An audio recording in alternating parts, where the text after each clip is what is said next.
All right, in section 8.8, we're going to talk about improper integrals. And first, let's consider the area of the region that lies under the curve y equals e to the negative x over 2. So here's the graph of that. And this is just the first quadrant. And it seems, since that has a horizontal asymptote, that the area has to be infinite, right? Because it goes on forever. But I'm going to show you why it's finite. So first what we're going to do is we're simply going to find the area of the portion to the left of x equals b. So we're going from 0 to some vertical line b, okay? So I've got the integral from 0 to b of our function, do the antiderivative, and then we are evaluating at from 0 to b. And then this is what we get when we do that. So keep in mind that b is some constant, right? And then we just plug that in, and then when we plug in 0, then we get e to the 1 power, and that's why we're getting 2 there. Okay, so now what we're going to do is we're going to say, well, let's keep moving that vertical line b all the way up to infinity. Okay, so I'm going to take the limit as b approaches infinity. So here's our limit as b approaches infinity of this antiderivative. And if I plug in infinity here, remember that's going to put infinity in the denominator. So that'll be 0. This part will be going to 0. And so I just get 2. So I've just proven that the area under this curve is 2. All right, so I know that's kind of crazy, but this is what we mean by an improper integral. Okay, so improper integrals is anything with infinity as one of the limits of integration. Okay, so here's one example. I could go from some constant to infinity, kind of like what we were just doing. We went from 0 to infinity on the last one. Okay, so the way we do that is we call this b, right? And then we take the limit as b approaches infinity. I could also go from negative infinity to some constant. Okay, so if that's the case, then I'm going to make my lower limit, my a, be, I'm going to take the limit as a approaches negative infinity. So very similar to what we just did. You can also have improper integrals that have infinity in both parts, both the lower and upper limits. So what we do with that is then we just split it into two integrals. So the first integral would be like our situation number 2, where I make a my negative infinity and then c is some constant.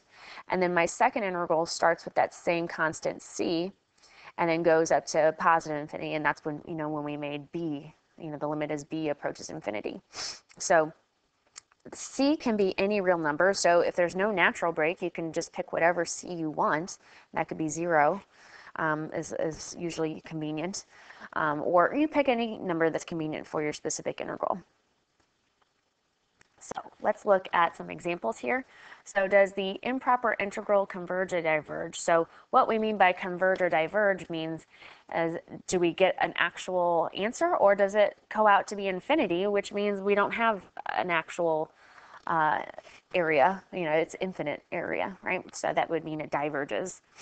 Okay, so if we look at this, we're going to, our lower limit is 1 and our upper limit is infinity. So we are basically going to be taking the limit as b approaches infinity of the integral from 1 to b, right? Because we're basically replacing that infinity with a b value. And then we're integrating dx over x. So when we do the antiderivative, we're still going to have the limit. And then my antiderivative is going to be ln of x. And I'm going from 1 to b. Okay, so this is going to be the limit as b approaches infinity of, I'm going to plug in b, so I'm going to have ln of b minus the ln of 1. And we all know that the ln of 1 is just 0. So this is just the limit as b approaches infinity of ln of b. So if I plug in infinity, the natural log of infinity is infinity. So here this time I'm not getting a number, so we would say this improper integral diverges, right? It's just going to keep on going, so the area just keeps on going. It's not finite. Okay, so in example 2, we're going to evaluate this integral or say that it diverges. And that's typically how we'll say that. Okay, so again, we're going to be doing the limit as b approaches infinity. I'm going to save that because we have some preliminary work to do. This is, notice, it's a rational function, and I don't have my, if this is my u, I don't have my du in my numerator. So I'll have to use partial fraction. So remember, we just recently learned how to do that. All right, so my 2 is going to be equal to a times x plus 1 plus b times x plus 3. I'm going to let x equal -1 first. So if I do that, then I'm going to get 2 is equal to b times 2. So b is equal to 1. And then if I let x equal -3, that gets rid of the b part. So I'm going to have 2 is equal to a times -2. So then a is -1. All right, so our integrals are going to be, we're going to have the limit as b approaches infinity of, let's split up these integrals. Okay, so we have 0 to b of our first fraction, that's the -1, that's the a, so that's -1 over x plus 3 dx. And then we also have the other fraction from 0 to b. Remember, that was +1 over x plus 1 dx. Okay, so we'll do the antiderivatives.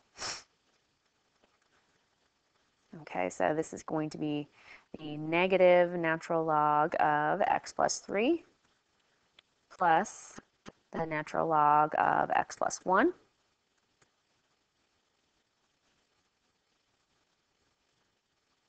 Okay, and we could combine those. So, or we could just keep them. It doesn't really matter, I guess, because we're going to be evaluating this from 0 to b, right? And keep in mind, we're still going to be doing the limit as b approaches infinity. Okay, so I'm going to keep that limit out there so we don't forget about it. I'm going to be evaluating this for b, so this is going to be negative natural log of b plus 3 plus natural log of b plus 1. And then I'm going to be subtracting this when I plug in 0, so that would be a positive natural log of 3, and then a minus natural log of 1. All right, so I remember the natural log of 1 is 0, so this is just ln of 3. Okay, so here's where maybe combining them might be easier to do, to think about. I'm going to be doing the limit as b approaches infinity. Here's the only part where I have b, right? So I can really just add this on as a constant. All right, so I'm going to be doing the natural log of b plus 1 over b plus 3. Okay, so, and then I still have plus the natural log of 3. So when I evaluate this limit, I'm going to have infinity over infinity. Okay, so keep in mind too, we have this property where I can do the natural log of the limit of b plus 1 over b plus 3. So we can, the reason I'm saying that is so that we can really do the L'Hopital's rule here, because we are getting the indeterminate form of infinity over infinity. So if I do the L'Hopital's rule, I can just take the derivative of the numerator, derivative of the denominator. So that's going to be the same as the limit as b approaches infinity of, well, the derivative of this is 1, and the derivative of the denominator is 1. Okay, So, and I still have my natural log here. So this is simply 1, right? So I'm going to be doing the natural log. The limit of this is the natural log of 1 plus, I still got to bring this down, the natural log of 3. And again, natural log of 1 is just 0, so this is actually equal to the natural log of 3. And so it is not divergent and converges, and it converges to this area. So the area under the curve is a natural log of 3 for that one. Okay, moving on, let's do another example. So in this one, we have, again, the upper limit is going to be our infinity. All right, so this is a algebraic times an exponential, so you should recognize this as an integration by parts. So let's go ahead and do it. I'm not going to do the limit yet. Let's figure out our integration by parts stuff first. Isn't this great to review all this stuff that we've done in this chapter? So our u is x, right? And then our dv is going to be e to the negative x dv, or dx rather.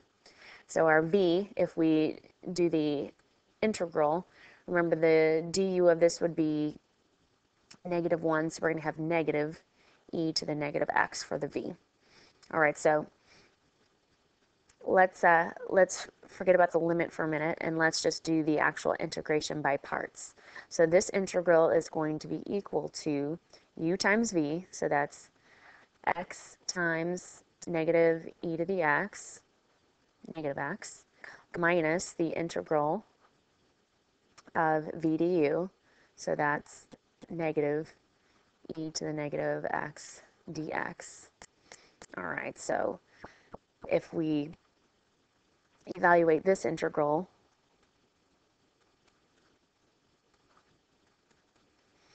then we're going to have negative times negative is positive, and then again we're integrating this, so that would be a negative e to the negative x. Okay, so that's what the integral part is equal to. All right, so now let's figure out what we've got here. So we're not going to put a plus c because we are going to evaluate this from 1 to b. And remember, we're going to be doing the limit as b approaches infinity. So I just kind of prolonged all of that so that I wouldn't have that stuff all in there. So if we evaluate this, then I'm plugging in my b. So that would be negative, the limit. Let's do the limit. Limit as b approaches infinity of negative b e to the negative b minus e to the negative b. And now we're going to subtract and plug in 1. So if I subtract, these would both be positives. So that would be plus 1 e to the negative 1 plus e to the negative 1. All right, so I'm going to have 2 of those, right? So I would have the limit, let me scoot down, the limit as b approaches infinity of, well, let's factor this out a little bit too. I'm going to have a negative e to the negative b of, I'm going to have a positive b and a positive 1. And then this is going to be 2 of these, right?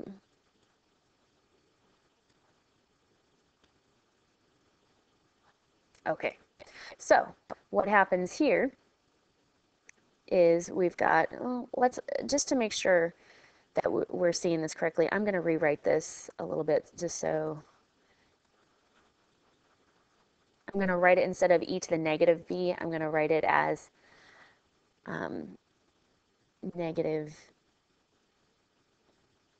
1 over e to the b. That way we can see that, and then over here I'll erase that so that we can see that as well. just because when we're using limits at infinity, it's easier to see them as fractions sometimes. All right, so we've got, if we evaluate this, this is going to be negative 1 over e to the infinity, which is 0, right? So this part is going to be 0. This part does not get evaluated, doesn't have a b part, so this is simply just 2 over e. Okay, and that's actually a number, right? That's a constant, so this converges to this. All right. So moving on to our example 4.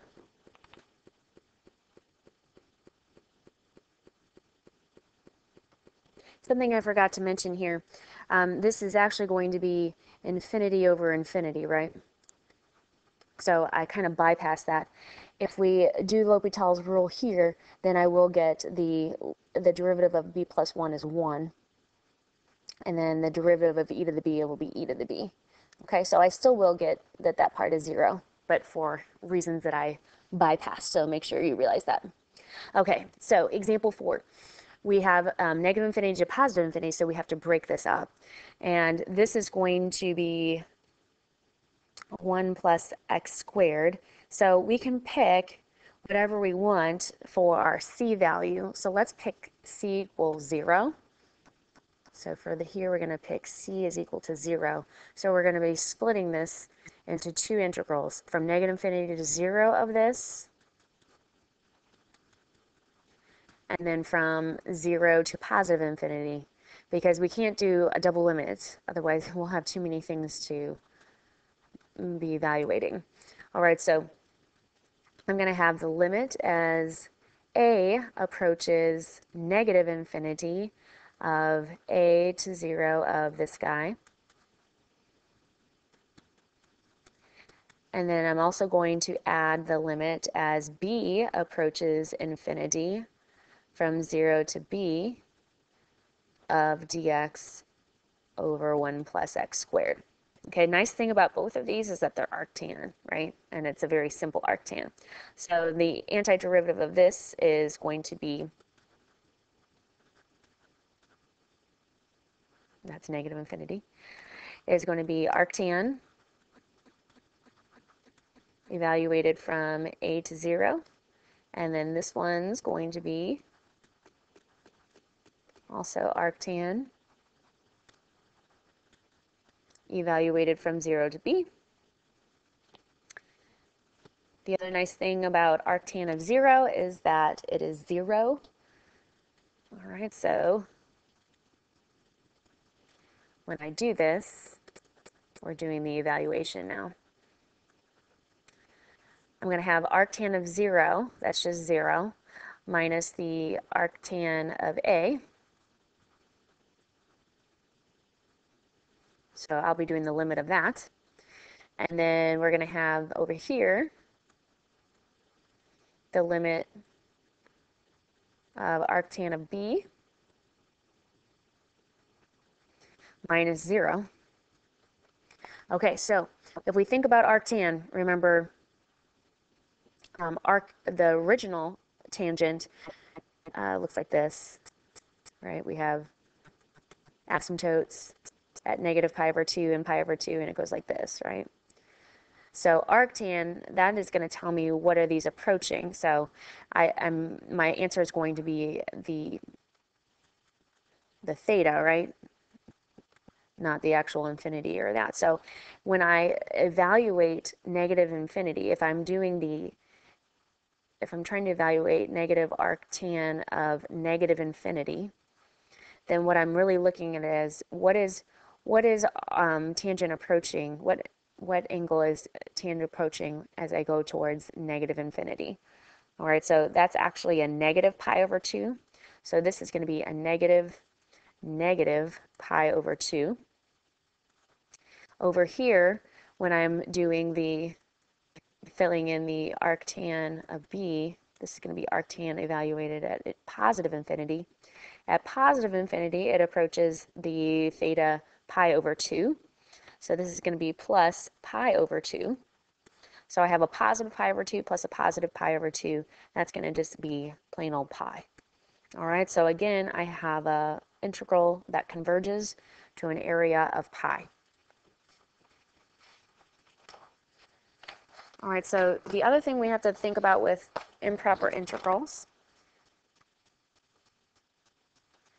is that sometimes we have functions that have asymptotes in them. All right, so these happen when we call this an infinite discontinuity. Okay, so when we have vertical asymptotes within our function, within our interval, then we can split that up and then deal with that appropriately. So let me show you what we mean by that. Okay, so in this first example, if we know that this is continuous on A to B, all right, notice that it's an open interval on A. So if I'm trying to evaluate from A to B, and I can't really plug in A because it doesn't actually ever reach A, like say there's an asymptote there, then what we can do is we can say, okay, let that asymptote part, let that be C, and then we'll say the limit as C approaches that value from the right-hand side. Okay, so we can do a one-sided limit. Same thing if the upper limit is the open interval, then we can replace that part, that asymptote part, the B, with C, and then we can say, take the limit as C approaches that B from the left-hand side. So we can do one-sided limits to worry about that. And then if our asymptote is somewhere in between our interval, so A and B is fine, so at A it's fine, at B it's fine, but it's not continuous all the way through that interval because of that C value, then you can break that up into two different values, and then we can do the one-sided limits in each of those. Okay, so this is really focusing on one-sided limits. Okay, so if we look at this example, this has a vertical asymptote at x equals 1, right? So we're essentially going to be going from 0 to 1, and then from 1 to 3. Okay, so this is like our last situation that we were just talking about. Okay, so on our first integral, we're going to be setting up from 0 to C, right? And we're going to be doing the limit as C approaches 1.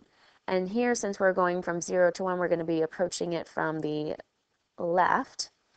All right, so we'll do blue is going to be the left, just to keep them straight with our work.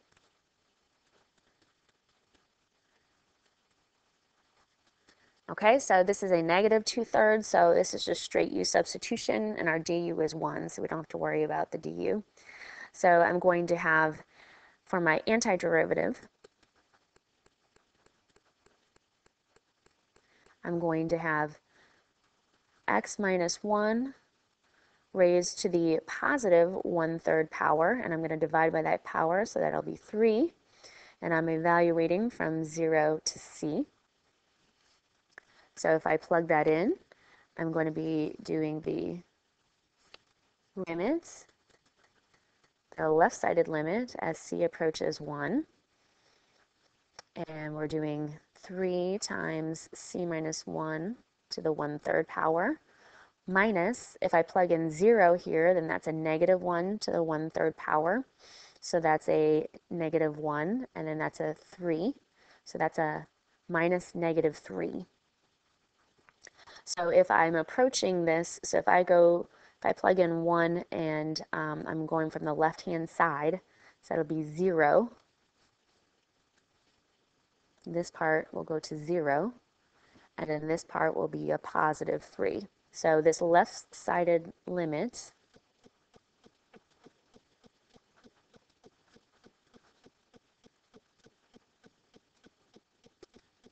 we are getting 3. All right, so now we're going to be adding that, since we broke up this integral, we're going to be adding the limit as C approaches 1 from the right-hand side, right? And now C is going to be on the lower limit and 3 will be on the upper limit.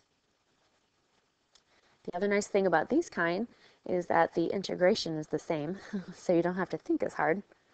All right, so we're going to have the limit as c approaches 1 from the right-hand side of 3 times x minus 1 to the 1/3, and we're evaluating from c to 3. So first we're going to plug in 3. So that's going to give me 3 minus 1 is 2. 2 to the 1/3 power, that's just going to be 3 cubed root of 2. So whatever that is, don't worry about it. We don't need a calculator for that. And then we're going to be plugging in c. And we already know that when we plug in c, as it approaches 1 from the right-hand side, that we will also get 0. All right, so this over here is going to be 3 cubed root of 2. So my final answer is going to be both of these things added together. So my final area under the curve is simply 3 plus 3 cubed root of 2. Alrighty.